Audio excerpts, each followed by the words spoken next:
Bien, bonjour de nouveau. Alors, mardi 21 avril, euh, en grammaire, aujourd'hui, français, grammaire. Donc, dans le cahier de leçons, je vous propose d'aller chercher votre cahier de leçons, puis on va commencer tout de suite. On va parler. Donc, on a vu qu'il y avait plusieurs natures de mots. Maintenant, on va s'intéresser aux natures les unes après les autres. Donc, après le verbe, on va parler du nom et du déterminant, qui vont bien souvent ensemble. D'accord? Donc, c'est intéressant de voir un petit peu le côté théorique, et après quelques exercices, et puis vous verrez avec certaines natures de mots, on fera des petits jeux d'expression écrite.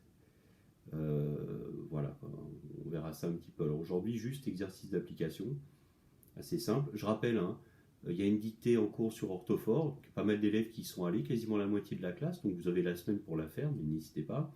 Je rappelle aussi, hein, sur Jeux Pédago, revoyez ce qu'on a vu, je ne vous donne rien de plus pour le moment, n'hésitez pas à les refaire.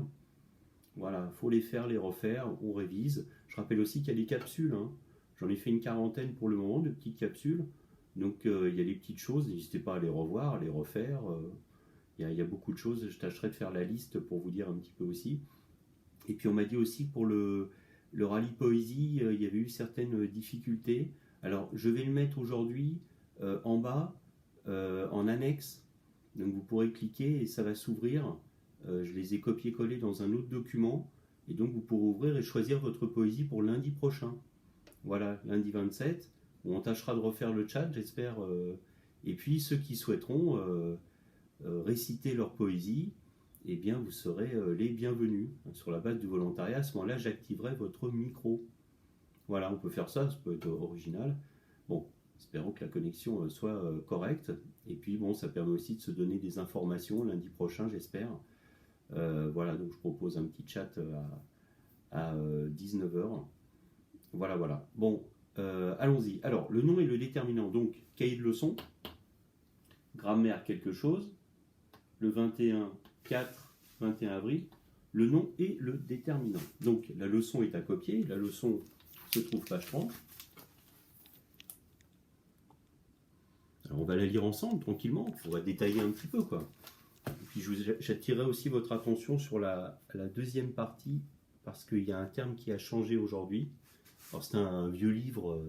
Moi, j'aime bien parce qu'il y a toujours moyen de compléter un peu les leçons. Elles sont un petit peu ouvertes. J'aime bien ce manuel. Puis, il y a des exercices sympas.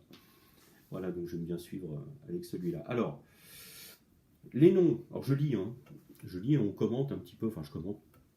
Les noms désignent les êtres humains, les animaux, les objets, les idées. Bon, d'accord. Un nom peut être commun ou propre. Nom commun, c'est les objets, hein. Stylo, le livre, les lunettes,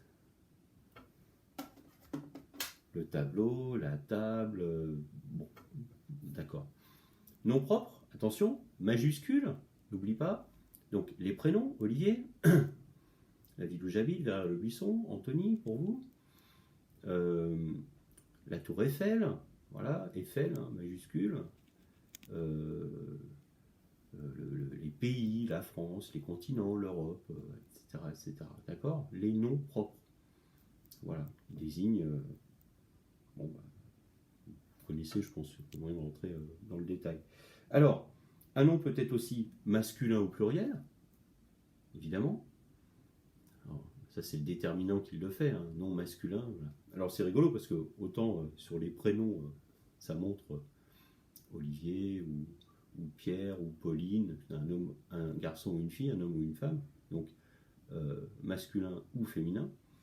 Mais les objets eux-mêmes n'ont rien de féminin, on a juste un déterminant qui va avec la table, bon, d'accord, la chaise, le tableau. Bon, voilà, c'est une habitude. Vous verrez qu'il y a des langues aussi où il y a ce qu'on appelle un autre genre, qu'on appelle le neutre. Vous avez ça en latin. Entre autres, si vous faites du latin un petit peu, vous avez ça. Voilà. Donc nous on a deux genres, masculin ou féminin. Et singulier au pluriel. Et ben, est-ce qu'il y a un stylo, un feutre, ou est-ce que j'ai plusieurs feutres, 2 feutres, 3 feutres, etc., etc. Voilà, c'est tout, caractéristique du nom. Je crois qu'on a tout dit. Un nom formé à partir de plusieurs mots est appelé un nom composé. Bon, bah voilà, une grand-mère, je sais pas, tiens, un arc-en-ciel, voilà, séparé par des traits d'union, un porte-clés. Alors c'est rigolo parce qu'il y a eu pendant longtemps des mots qui étaient par exemple un week-end, on lui mettait un trait d'union. Puis maintenant, on peut l'écrire tout à fait, on peut toujours l'écrire avec le trait d'union, mais la nouvelle orthographe a raccroché énormément de noms composés. Voilà. Donc, il y en a plein comme ça. Avant, on avait agroalimentaire, par exemple, les produits, par exemple, les fromages que vous achetez au supermarché ou les yaourts, des choses comme ça. On dit que c'est des produits qui viennent de l'agriculture et qui sont mis en boîte, en paquet, etc. et qu'on vous vend dans les supermarchés. On appelle ça des produits agroalimentaires. Pendant très longtemps, moi, quand j'étais enfant, on avait agro, trait d'union, alimentaire. Maintenant, on dit agroalimentaire. Voilà. Les jeux ludo-éducatifs, on a maintenant ludo-éducatif en un seul mot. Voilà, bon, etc., etc. Il y en a plein comme ça. Le déterminant maintenant. Le déterminant précède le nom. Et avant le nom. On ne dit pas poulet le, on dit le poulet. Bon, jusque-là, je pense que c'est clair. Il apporte des renseignements sur son genre, le ou la, masculin, féminin, et sur son nombre. Un, plusieurs, les, des, etc., etc. Et il forme avec lui le groupe nominal. Ça c'est clair, hein. Le poulet, on ne parle pas de l'adjectif pour le moment. Un poulet, plusieurs poulets, ce poulet, mon poulet. Voilà, ou mon lapin, j'aurais pu prendre, tiens, j'aurais pu parler de Beaupoil, très bon exemple. Donc, voilà, d'accord? Alors, on divise les déterminants en plusieurs catégories. Alors, c'est là que, attention, je vous demande, dans le livre, il est écrit, ils vous mettent des adjectifs, d'accord? Parce qu'avant, on les considérait, les familles de déterminants qu'on appelait des adjectifs. Eh bien, il faudra remplacer à chaque fois adjectif par déterminant. D'accord? Voilà, donc en clair, je vais le lire maintenant avec la manière dont il faut l'écrire. Donc, alors, il y a les articles, d'accord? Les articles, alors, on divise les déterminants en plusieurs catégories. Je reprends le fil de la lecture. Les articles, d'accord? Le, la, les, l'apostrophe, o, AUX, défini, d'accord? Alors, défini, c'est... Alors, la petite différence entre article défini et indéfini, vous allez voir, il y a une petite nuance. Les indéfinis, c'est un, une ou des. Bon, donne-moi un stylo, n'importe lequel. Ça, c'est article indéfini. Donne-moi le stylo. C'est le stylo, celui dont je t'ai parlé, le fameux stylo, le stylo qui m'a servi à... Voilà, le stylo en or, le stylo... Un stylo, voilà, le stylo particulier, d'accord? J'aurais besoin d'involontaire, d'accord? Alors il me faut, vous savez, le volontaire, la personne, etc. Donc attention, article indéfini, un, une, n'importe lequel. Et puis article défini, le, c'est vraiment cette personne précise, d'accord? Ou l'objet précis. Ah, le stylo, la table, non, la table, cette table, la table. Quelque chose de clairement défini. Ok? Et puis à ce qu'on appelle du à la fin, le partitif. Partitif, alors vous inquiétez pas, hein, c'est un mot qui veut dire c'est une partie de quelque chose. Donc en clair, j'ai un morceau de pain, j'ai une baguette de pain, je voudrais du pain, donc une partie du pain.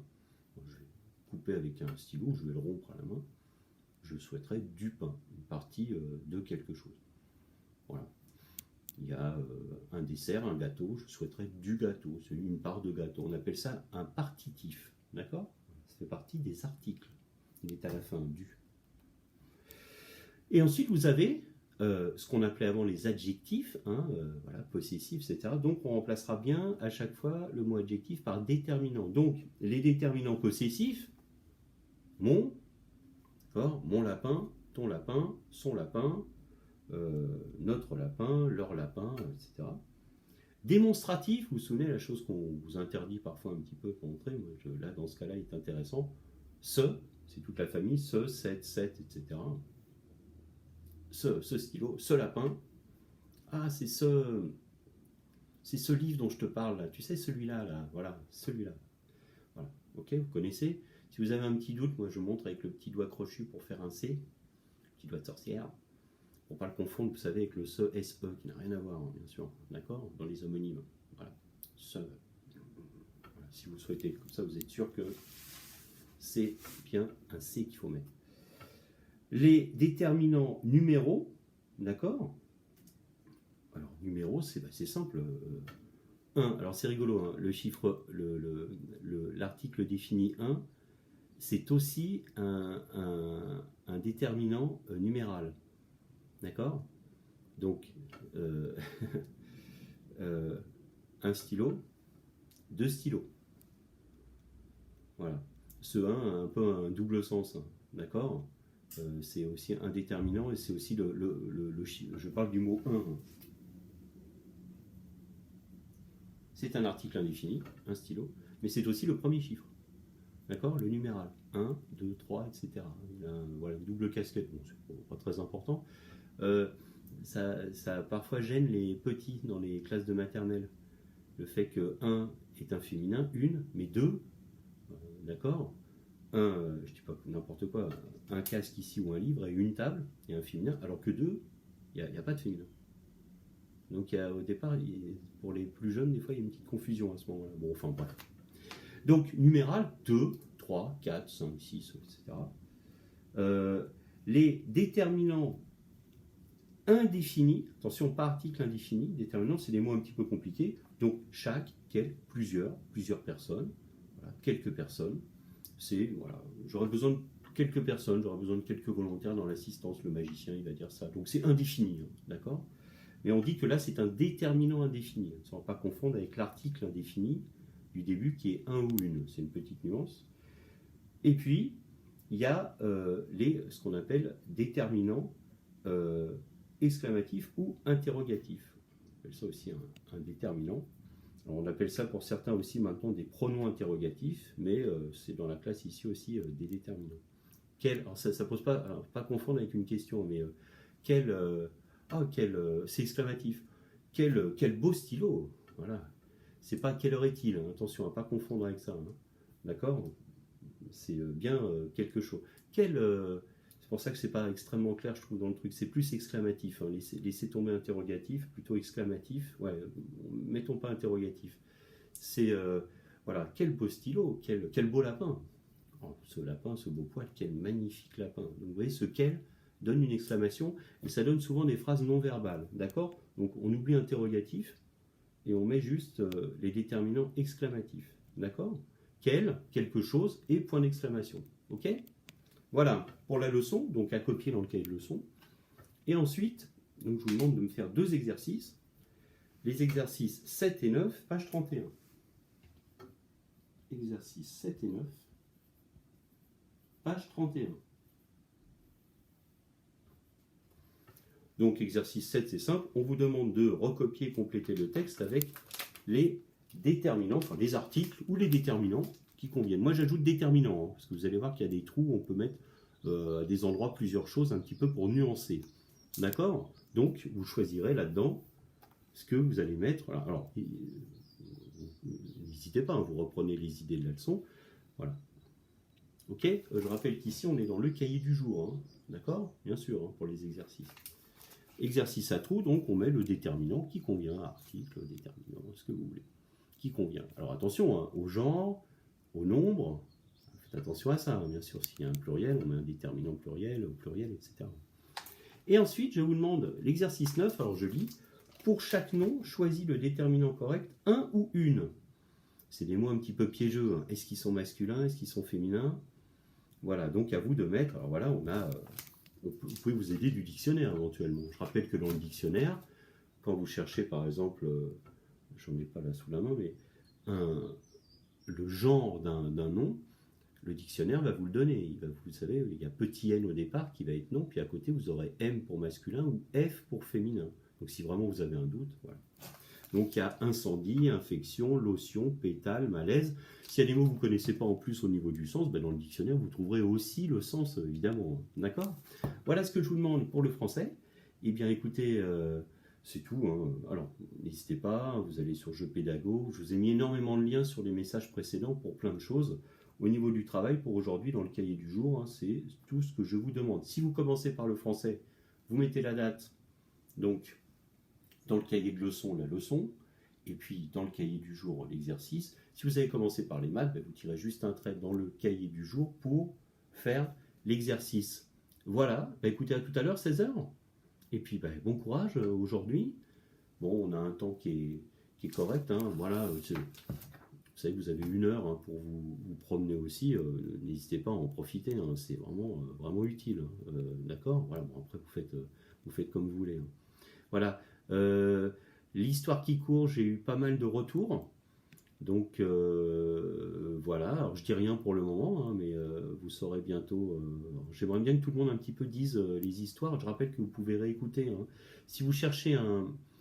Parce qu'il y a énormément de billets maintenant sur le blog, j'ai fait plus de 100 vidéos depuis le début du confinement, donc c'est pas facile de s'y retrouver. Donc quand vous allez dans le blog, vous avez recherche, une petite barre recherche en haut à droite, vous tapez hein, histoire qui court, hop, vous faites entrer, quoi, et puis il va vous sortir, le blog va vous sortir tous les articles qui parlent de l'histoire qui court, et donc il y a la vidéo que j'avais faite avant les vacances pour les premiers textes, et la vidéo que vous avez vue hier pour les derniers textes. Voilà. Eh bien écoutez, à tout à l'heure, 16 h, bon courage, et puis on se retrouve pour les corrections des mathématiques et du français cet après-midi. Voilà, et puis sinon, bah, à tout à l'heure pour les mathématiques si vous commencez par le français. Au revoir.